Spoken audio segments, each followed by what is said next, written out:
Here's to hoping this works. We are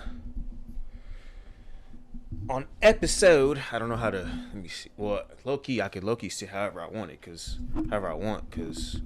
it's capturing all of this, so I can say however I want. But we are back. We are back with another episode. Speaking of which, it is the belated, right? It is the happy belated to the underappreciated, often hated, yapper concentrated, story mainstated birthday of the YourStory podcast. Welcome back to another episode. This is episode 55. I want to say episode 55. And just last, it's just last Wednesday was the 1 year anniversary of the first episode of the YourStory podcast, of the creation of the YourStory podcast. So happy birthday, right? To anybody who views these, to the people who view these videos, thank you. All right, happy birthday. Happy belated, right? I was going to make, I'm not even going to put, because excuses are like buttholes. Everybody has them, and they smell like shit. So, thank you for viewing this. But I have been kind of like, what's it called? I've been kind of like going back and forth with like the direction that I want to take this podcast and how I want it to look and all of that stuff, right? Trying to play with some new, like anything that I can do to improve this.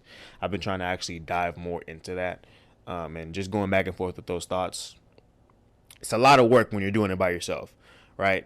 And so trying to figure out why I started this podcast, why I'm doing this, because I'm talking about all this stuff, and this is more on like the birthday, right? But I'm talking about all this stuff from the Leaf Village to the CIA to rappers and games, and I'm like, none of this stuff was originally what I wanted to talk about. This podcast was mainly for family and friends, my family and friends. If you got family and friends out there that you want to talk to, start your own podcast. But this is mainly for my family and friends, or for my family and friends to, have something to look back on, or, in the small chance that I have children, that they have something to look back, like a catalog to look back on and be like, hey, this is, the people in dad's lives, and basically like stories to look back on, wisdom to glean from. That's basically what this podcast was made for. I've kind of deviated, and I've noticed it. I've kind of deviated from that path, and every now and then I'll dive back into it. But I've kind of deviated from that path. I don't know, to try to be mainstream or something. And I'm like, that was never the case for this. That was never the intention for this channel. Really, is to try and be mainstream. It was quite literally just to build a catalog of videos to go back on, for people to go back on when they need, when they need some encouragement, need some wisdom, need some, or even, when I need some, some wisdom, that I'll have some wisdom, or that I'll have any advice for future me. Future me's probably gonna look back on these videos and be like, nigga, what the hell were you talking about? But it's really just to see, this journey along in life. But either way it goes, happy birthday to YSP. Again, underappreciated, yapper concentrated, all that. I might low key throw that into an intro. But anyways, if you are viewing this on YouTube, thank you. If you are listening to this on Spotify, much love from the Southern Front. And with that being said, we're gonna get into this episode. So it is the 1 year anniversary, belated, of the YSP. And when I first started this, now you can see everything. You can see this backdrop. The mic is a little clearer now. I'm booming in your headphones. You can see everything. You can see everything. I'm parlaying right now. Parlay is now a term used for bets, but originally it was used for just chilling. So I'm gonna use it the way it was intended. I'm parlaying right now. All right. Um, when this channel, when the first episode went up, I think the first episode was, hold on, let me get it real quick. The first episode was, it was titled "This Pilot is Piloting," and basically all I talked about was what I created this channel for. That's all I talked about. I was like, I want to create this channel because I want to talk about, experiences that I've had over the years. I kind of wanted it. Not even kind of. I definitely wanted that like campfire storytelling vibe. That like, cause okay, when I was younger, the thing that I enjoyed the most out of school, I hated class, I hated math. I didn't really hate math, but like I hated class, I hated courses, I hated all of that stuff. But I hated nap time. But the one thing that I enjoyed most out of everything besides friends and going home and lunch was story time, right? When I was a youth. I really enjoyed story time. Whether it was personal story times from the teacher, as I grew up, it became more personal story times. But whether it was personal story times for the teacher or it was them reading us stuff, I really enjoyed that time of like gathering around and just telling a story, right? And that's really what I wanted. Like originally, that's what I wanted this podcast to be centered on, is the art of story, not the art of storytelling, the kumbaya-ness of storytelling. And I'm like, I really want to get back into that, because I remember the two separate occasions, but two story times, right? One in high school, one when I was a youth. So I start with the one when I was a youth. So I remember this one teacher. For the life of me, I can't remember homegirl's name. But she read to us, and this kind of started me on my love for like mystery and fiction. She started us on this book called, like, I don't know if it was called A Ghost Town or something or the other, right? It was basically, and then again, this was like, I'm 23.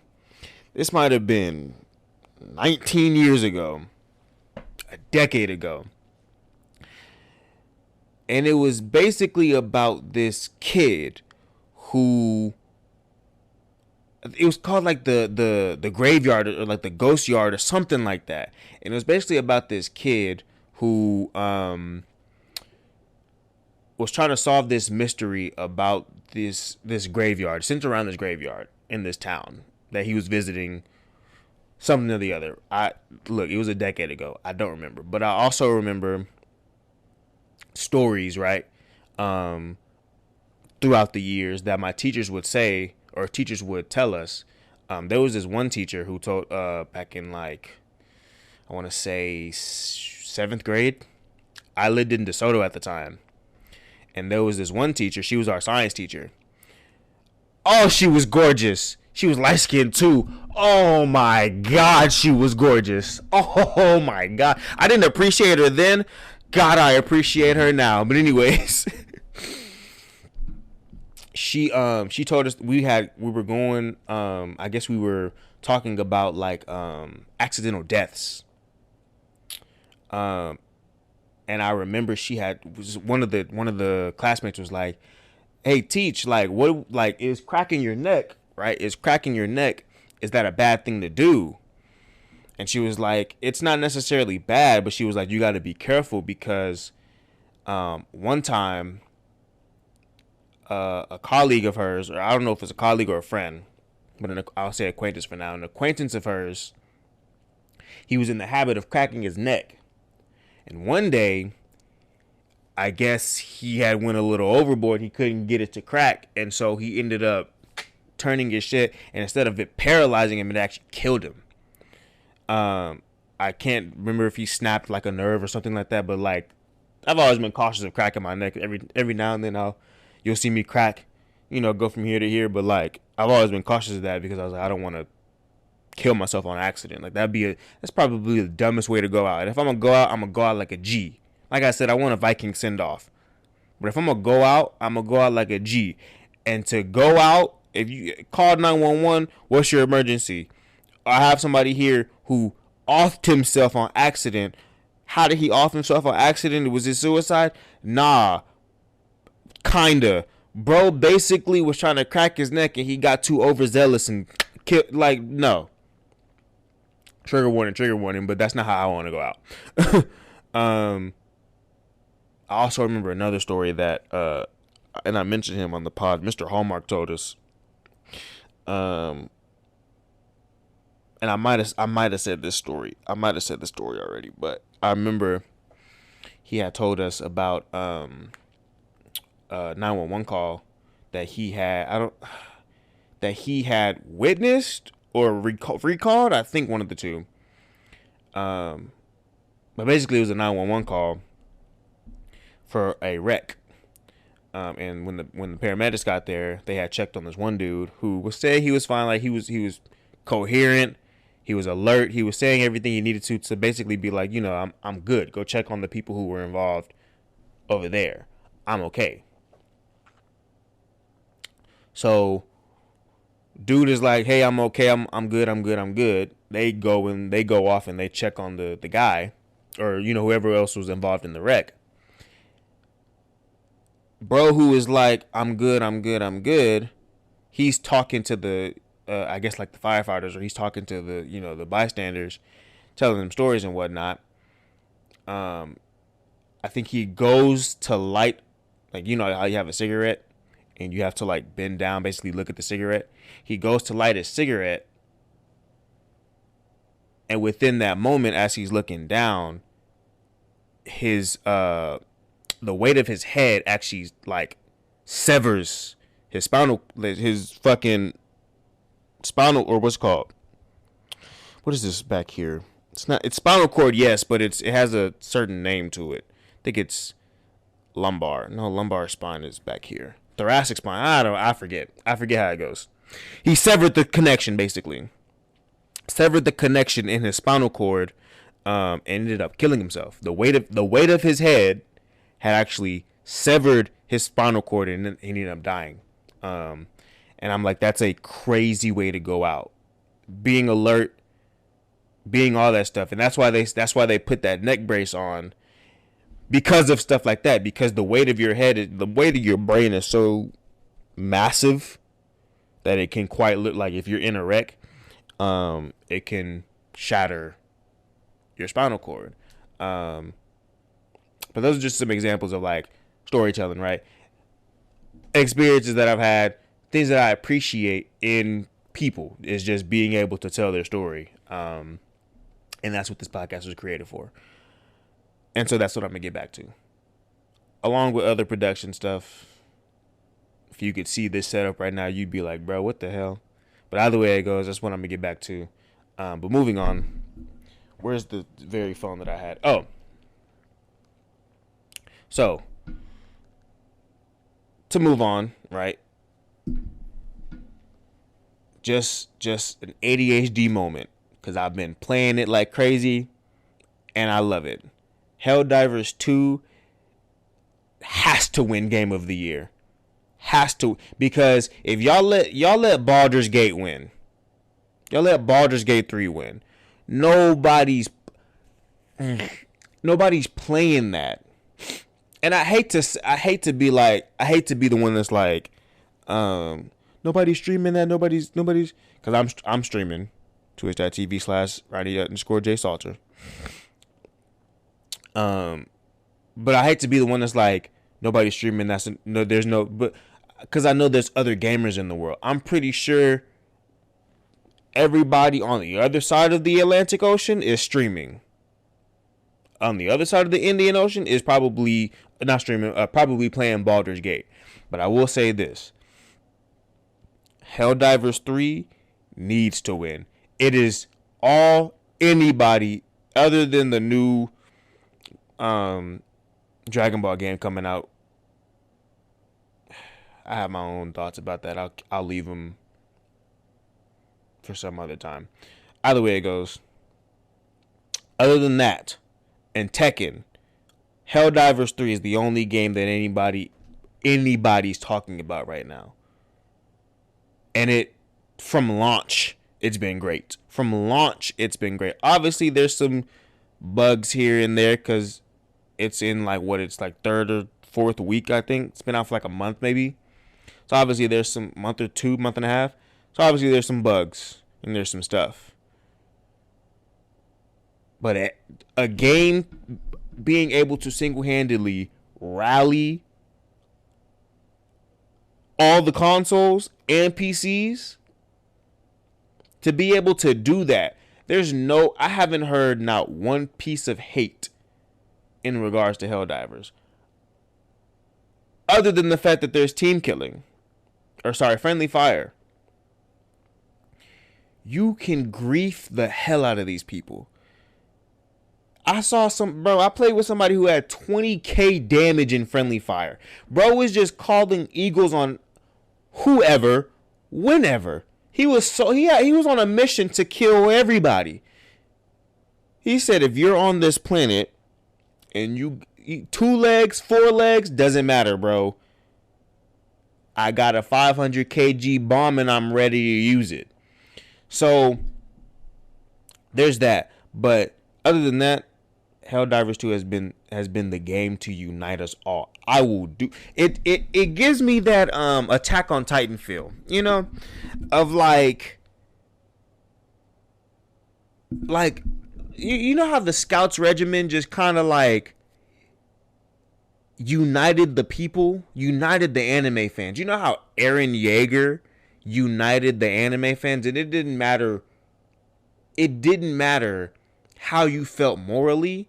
If you were watching Attack on Titan, you were giving your heart to the cause, but you were also like Eren Yeager all the way.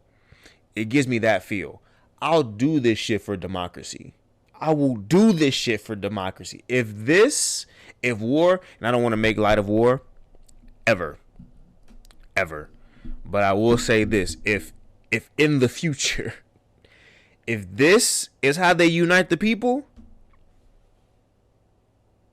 sign me up. Sign me up. Put me in a cool jetpack. Put me in a cool little suit. Give me some, but it has to be against like Terminids and automatons. It can't be against other humans, bro. That's the other thing. That's the thing about war that I never understood. We're all human at the end of the day. Why are we fighting each other, bro?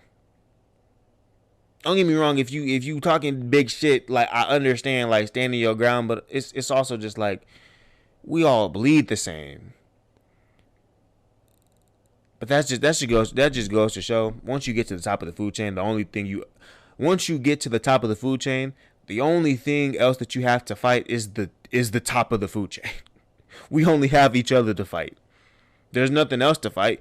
Back in the olden days, when Groot and them was not Groot, when Grunk and them were around, we could fight other animals because we weren't the top of the food chain.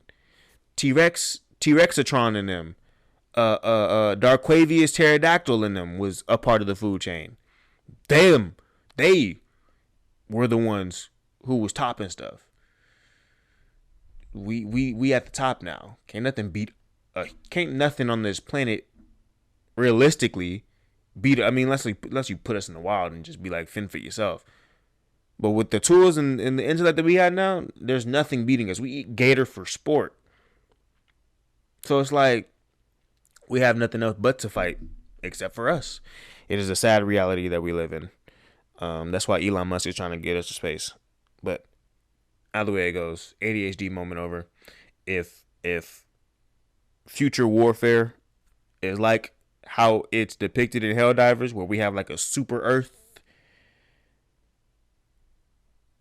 yeah, which is, it's not super Earth because it's a whole bunch of planets, whatever.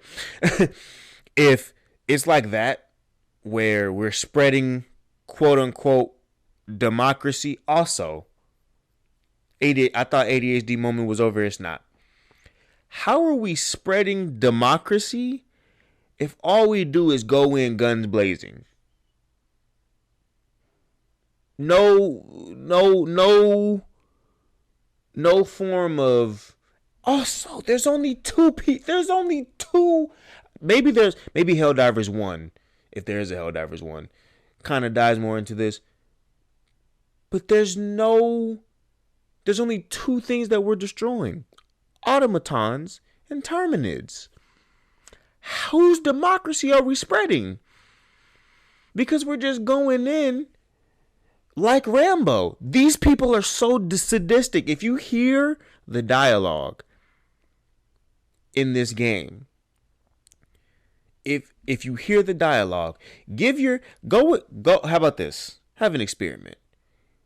Go into Helldivers 2. Suit up with either a machine gun or a stalwart.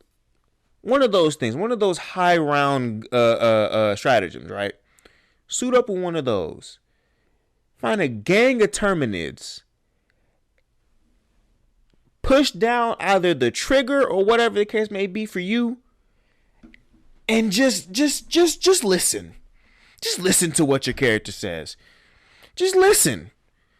Listen to him. You got one of them laughing like crazy. Like it spreading democracy. Whose democracy are we spreading? But like I said,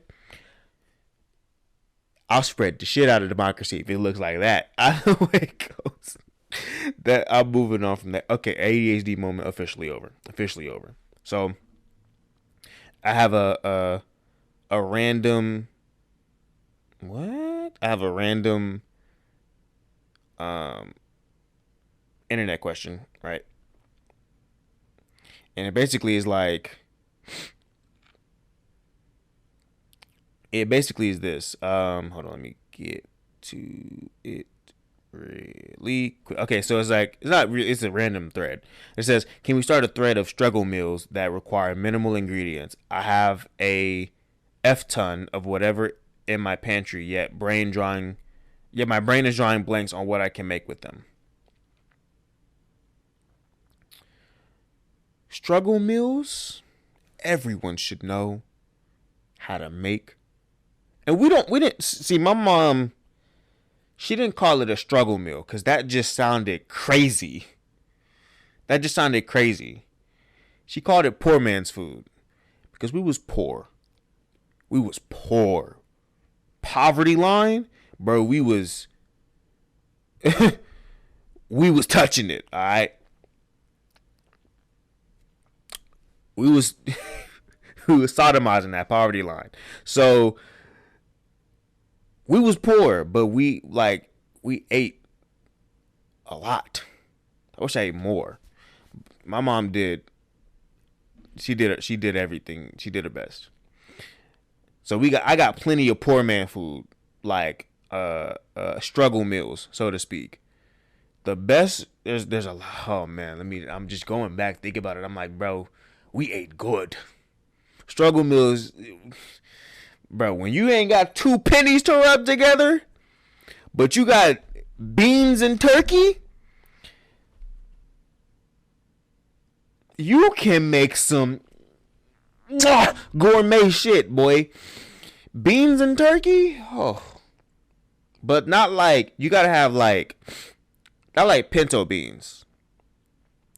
Mama, I don't know how she made this stuff taste so good, but she had basically like honey baked beans, and then she throw in some turkey, and then something else to like, I don't know if it was like pepper, I don't know what she put in there, but she put some spices in there to give it some tanginess. Let it sit for a little. Mwah! Mwah! Mwah! Now I believe them when they say flavor of love. Boy, do they not lying, dog? Cause I have tried to recreate what she's made. Maybe I just don't give a fuck enough. maybe that's the, you gotta have kids in order to make gourmet food. For the life of me, I can't make it I can't make it taste the way that She made it because there's another struggle meal or another poor man's food meal that I'm not gonna call a struggle meal, dog, because I'm not struggling, but another poor man's food meal that she made. You can make so many cuisines with just turkey, but she had ground turkey and she had rice and maybe some salt and pepper. Boy, when I tell you, and it was we called it just dirty rice. That's all we called it, was just dirty rice. Right? They make it in Louisiana. And they have well, at Popeyes it's just called red beans and rice. But at this place called Williams Chicken, they had dirty rice. Oh my God. Williams Chicken in Dallas. Oh. Anyways, so she would make this, right? And she would make it like it. I knew we ate good, right? But the delicacies are when we would have that poor man's food. And I don't know why she didn't make that more often. My mom, once she got a little bit of money, I guess she just forgot. I guess she just forgot what the delicacies were. We was eating crab meat. I'm like, I can't get jiggy with this. Give me the stuff that's gonna stick to my bones. Give me the stuff that's gonna stick to my bones and put me in the itis. What is we eating this, like, technically gourmet stuff for? I wanted it. Don't get me wrong. But I'm like, the stuff that's like the stuff that I congratulated her on, and I loved a lot of my mom's food. She was making greens and stuff, and I wasn't having that. And stuffing and all that, I wasn't having that. But a lot of the stuff that my mom made, like after she started making money, I was like, it's cool, but like it's not. I couldn't, and I hate to say this, I couldn't taste the disparity in the. I couldn't taste the disparity in the food. I could taste the food, but I was like, this wasn't made with a labor of love. This was made with just labor.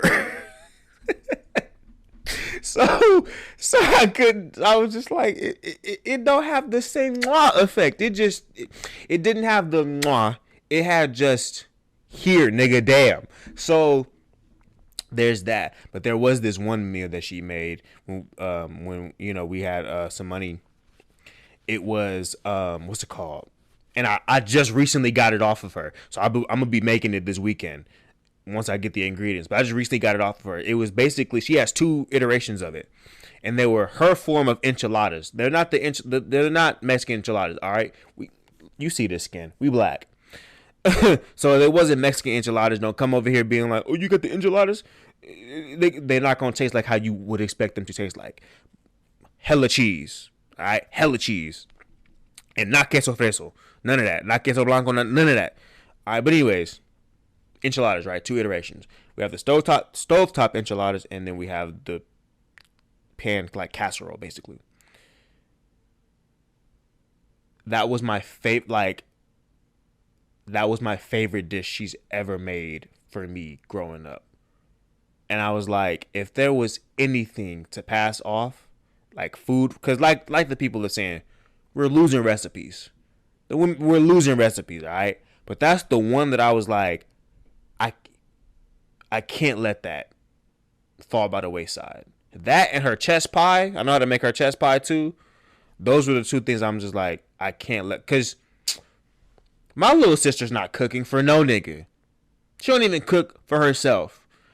My sister's not cooking. She had two boys. Well, she raised two boys and one girl. My sister's not cooking. My brother ain't cooking. I be cooking though. I be cooking. So I had to get that recipe off her. But yeah, we had struggle meals growing. We had poor man's. I'm not calling it that. We had poor man's food growing up. And if there's any poor man's food for me to pass off to my youngins, it's gonna be that dirty rice. It's gonna be It's gonna be. We had another one. It was called, and I just recently found. I just recently found out that other people call it this too, but we called it goulash, and it's basically just like pasta. Our making of it. It's basically just pasta. Could be elbows, could be shells. Pasta, um, picante sauce, some type of sauce base other than picante sauce, obviously. Some type of sauce base, and then either turkey or ground beef. Sometimes we throw some cheese in there. Mix that up. Let it sit. Mwah. Jesus is whew. Man, my childhood growing up, bro. Bro.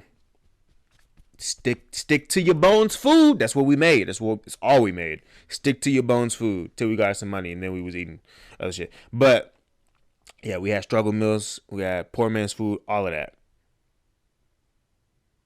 But the one, and here's another ADHD thought. The one, also another thing that I remember eating growing up was like church meals. So we would we would have like small churches. Like we went like throughout my childhood, we'd attend small churches, small congregations, right? And the one church meal that they always had, they usually have like a church like gathering pot. It wasn't even really a potluck because the only thing that they would sell or give to the people was fried chicken, maybe some green beans, maybe some greens. Sometimes there'd be yams and macaroni or beans. It was either yams or beans and macaroni. Now the macaroni, I've yet to meet a black person whose macaroni don't hit. If there's one out there,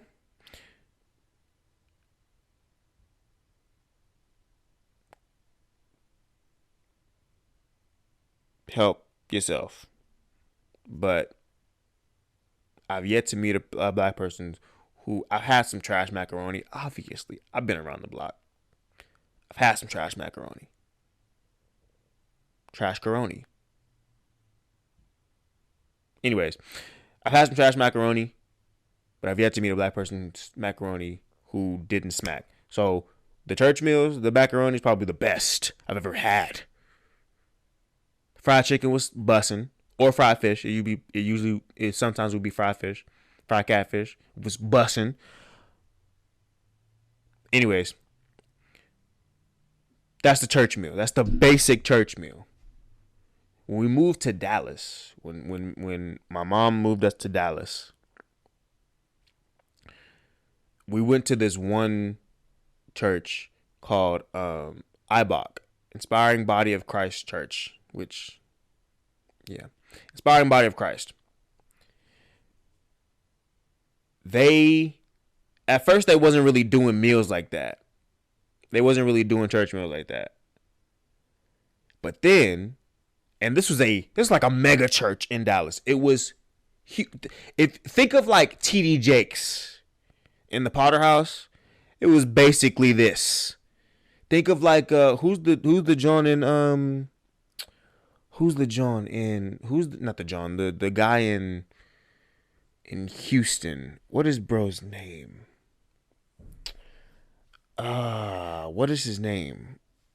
Him, the white guy. Him. It was basically this in Dallas. Crazy huge church. And they had recently, so we were there for like a year before they opened up this one part of the church that was basically a restaurant. Oh, the food.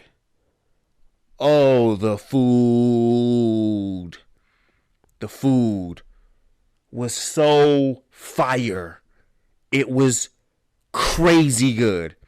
And it wasn't just the regular church meals. They was obviously fish. Fish is usually the go-to. They was doing other stuff that I can't remember. It was over a decade ago. They was doing other stuff other than just the regular basic church meal. And I'm not trying to shit on smaller churches, smaller congregations, because sometimes you gotta do what you gotta do. And I appreciate them all loving the Southern Front, especially down here. But I'm just saying, when we went to that church, they had the menu going on. And then we ended up moving churches. We moved around a lot. We ended up moving churches to this one church. It was less of a mega church and more of like just a bigger congregation, but it wasn't a mega church. And it was called Trinity Church. I like them better because my mom went to this thing called Bethesda, which is basically like after like weekend thing. She went to this thing called Bethesda. And at first I wasn't going with her to it. I was going to kids church, right? But then I started going to Bethesda, and they was feeding them people. Cause we was there for like an hour and a half. They was feeding them people. That's one thing. It's one thing white people love to do. Is they gonna feed them people. They gonna feed them people. So yeah, we was eating, bro. I love going, and I would do nothing but chill in the back and listen to my mom or listen to these people. I was doing nothing. I was the only kid in there. I was doing nothing. I was either drawing or sleep or whatever the case, doing homework, whatever the case may be. But boy, was I eating. Yes. Eating to my heart's content. Having a whole bunch of fun. But yeah, church meals growing up. Poor man's food growing up. I hate saying struggle meals. But anyways, let me just kind of dive into this thread just to see what people are saying as far as their struggle meals. I'll call it y'all struggle meals because I don't claim that. I don't claim that at all. I don't claim that in the slightest. But anyways, where'd it go? Oh, there it is. Struggle meals. Somebody said y'all don't know about that toast sandwich. French toast. Not French toast. That's not French toast. Grilled cheese. Excellent struggle meal. Let's see. Today my struggle meal was leftover rotisserie chicken with cold rice noodles, cilantro, and bean sprouts wrapped in lettuce topped with sweet chili sauce. Ooh. Rotisserie chick. Ooh, let me put you on real quick. You get a $5 thing of rotisserie chicken from Walmart. You get some of those. They're potatoes. They're mashed potatoes, but they're not instant potatoes. Not those. They come in like a little tin thing, right? That you could just heat up.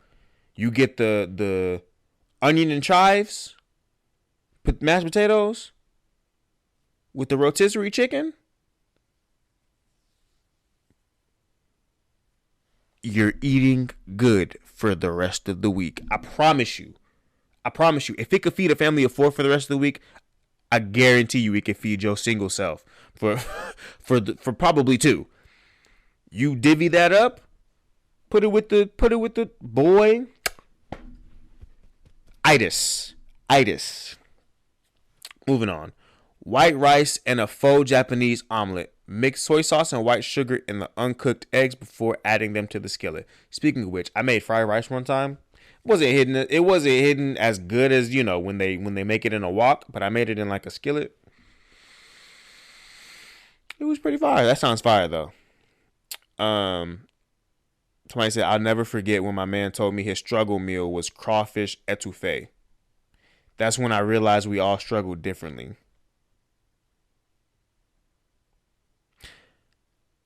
Crawfish etouffee. Now, I don't know what an etouffee is because I'm Texas black. But I know what crawfish is, and I can imagine it's not cheap enough to make an etouffee out of it. They said my go-tos are either baked tuna casserole or ramen with andouille sausage and green onion with mushroom. Oh, my uncle put me on, and it's basically just spread. My uncle put me on to this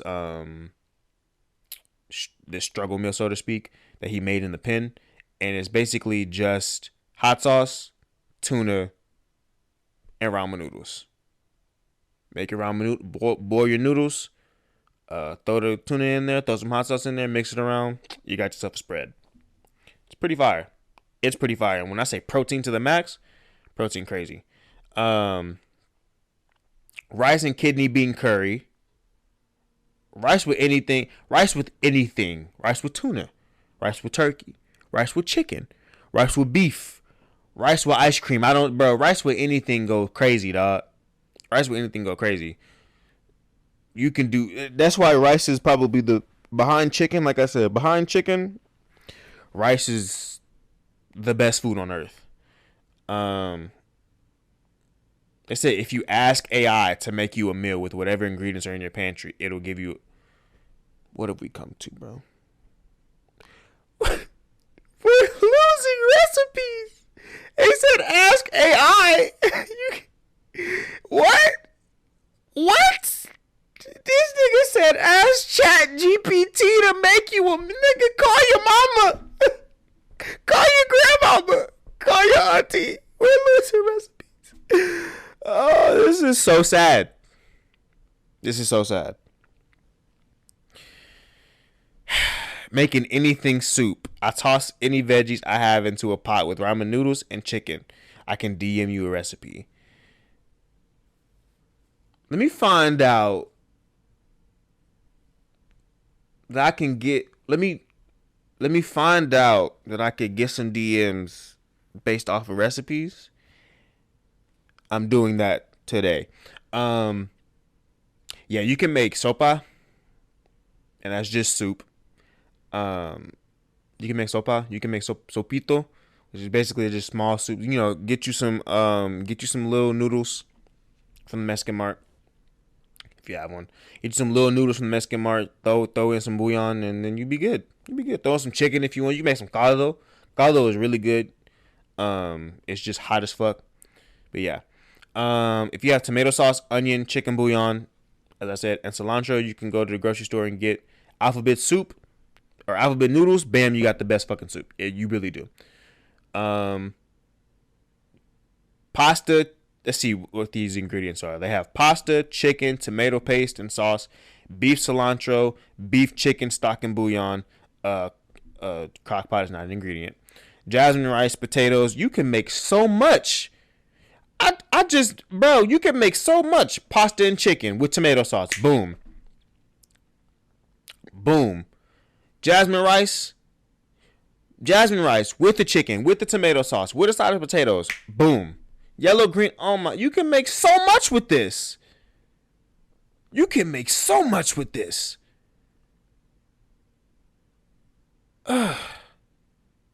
You can also make, and I'm probably going to make that tonight, because I haven't made it in a while. You can also go take your $3, $4, $5 measly little dollars, go to the store, get you what they call this thing. It's in a box, in a red box, called Quick Meal, Malto Meal. Get you a pot, get you some sugar, get you some butter, get you some milk, mix it up, and you got yourself some cream of wheat. And whew, you gonna go to sleep. But with that being said, I'm gonna go ahead and wrap this episode. I'm getting hungry now. I'm getting hungry as fuck now. I'm gonna wrap this episode up. Thank you for joining me. Thank you for watching. If you are on YouTube, thank you for listening. If you are on Spotify, all love on the Southern Front. Remember to brush your teeth, wash your teeth, brush your teeth, brush your teeth, floss your teeth, wash your butt. All right. And don't lose your recipes, please. Don't lose your recipes. We need them. We need them. They asking AI. They're asking Chat GPT to make them some food. We're losing recipes, y'all. But with that being said, all love on the Southern Front. Enjoy your Monday. Happy 1 year anniversary, YSP. Peace.